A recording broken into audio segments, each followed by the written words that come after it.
Hello everyone, how are you all? I hope you all are doing good. So, this is about me, and today we are going to discuss the types of prospectus. This video is going to be a short one. Today we will discuss only two types. One is shelf prospectus and the other one is the red herring prospectus.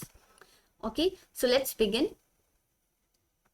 A shelf prospectus is a document filed by a company that allows it to issue securities multiple times. This is the key word. Over a certain period, typically 1 year from the date of first offer of securities under the prospectus without having to file a new detailed prospectus each time. Now, what does it mean? आपकी company है और आपने shares issue करके fund raise करना है। Okay, तो आप जितनी बार शेयर इशू करोगे आपको उतनी बार ही प्रोस्पेक्टस फाइल करने की ज़रूरत नहीं है। आप सिर्फ एक बार शेल्फ प्रोस्पेक्टस फाइल करोगे और जब आपने फर्स्ट इशू किया, ओके, फर्स्ट टाइम जब आपने अपनी सिक्योरिटीज ऑफर की, उस डेट से लेके 1 ईयर के टाइम पीरियड तक आप जितने मर्जी शेयर इशू कर सकते हो, फंड रेज कर सकते हो। Okay, you don't need to file a prospectus each time.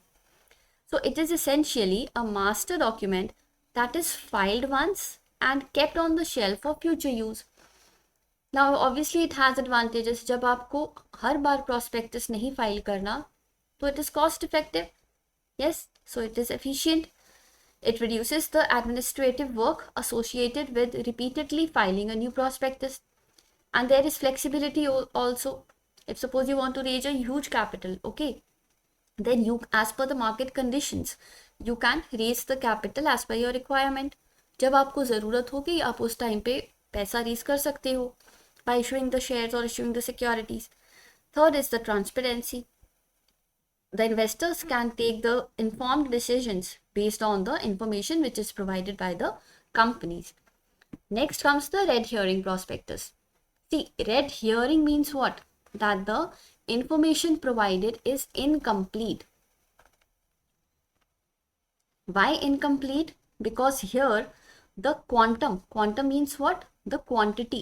कि कितने शेयर्स, कितनी सिक्योरिटीज इशू कर रहे हैं वो भी नहीं पता, मतलब क्वांटिटी भी नहीं पता, और प्राइस क्या है वो भी नहीं पता, मतलब दोनों में से एक नहीं दिया होगा। ओके, या तो क्वांटम नहीं पता या प्राइस नहीं पता, इसीलिए इसे रेड हियरिंग कहा जाता है क्योंकि ये इनकम्प्लीट इंफॉर्मेशन होती है इसकी। And mainly this red hearing prospectus, why it is filed? Because the company wants to distract the investors. I'll give you one example, then you'll be able to understand it better. Suppose there are two companies, okay, company A and company B. Suppose this is my company, okay, and this is your company. Now I decided to launch a sports car, and company B, that is your company, you also decided to launch a sports car. Okay, clear? Now I decided to launch a car in July and you decided to launch the car later in December. So obviously if my car will be launched first, then people will be investing in my company. Yes, अब आपकी company तो बाद में sports car launch करेगी, तो आपके बारे में तो इन्वेस्टर्स को नहीं पता होगा। तो आप क्या करते हैं, इन्वेस्टर्स को डिस्ट्रैक्ट करने के लिए जुलाई मंथ से पहले एक रेड हियरिंग प्रॉस्पेक्टस फाइल कर देते हैं, ताकि जो इन्वेस्टर्स हैं उनको एटलीस्ट ये तो पता हो कि मार्केट में आप भी एग्जिस्ट कर रहे हो, आपकी कंपनी में भी इन्वेस्ट किया जा सकता है। It will facilitate the investors to make a better comparison, like whether to invest in company A और to invest in company B.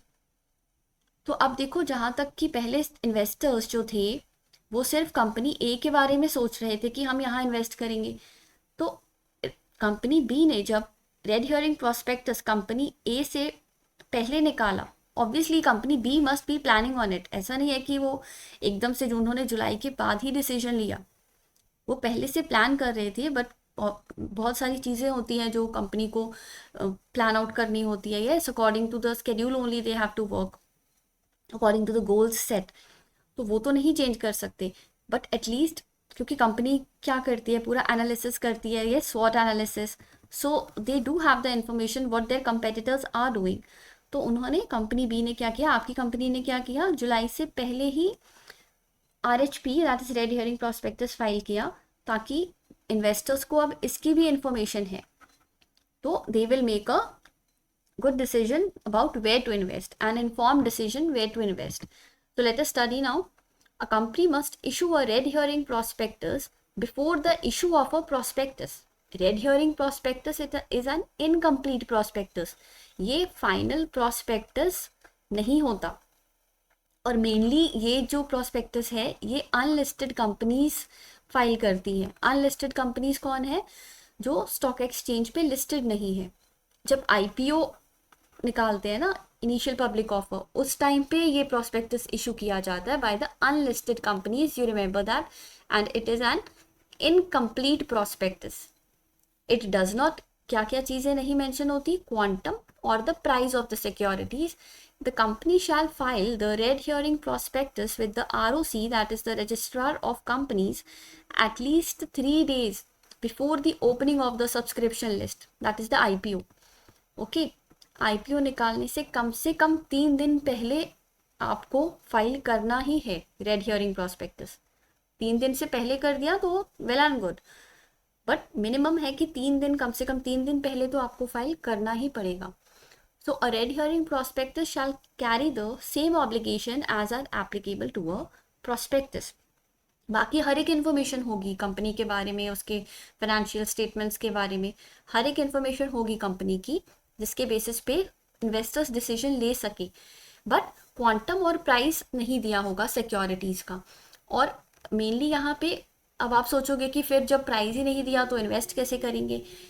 Mainly देखो यहाँ पे मेन एम क्या है, इन्वेस्टर्स को डिस्ट्रैक्ट करना और अट्रैक्ट करना, ताकि पता चले हमें कि इन्वेस्टर्स की डिमांड क्या है, और इन्वेस्टर्स की डिमांड के बेस पे company book building process, okay, book building process के थ्रू प्राइस डिटरमाइन करेगी, और जब बाद में फाइनल प्रोस्पेक्टस इशू करेगी तब वहाँ पे हर एक चीज़ मेंशन होगी।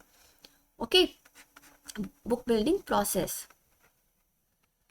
So through book building process the price is determined here in the red herring prospectus.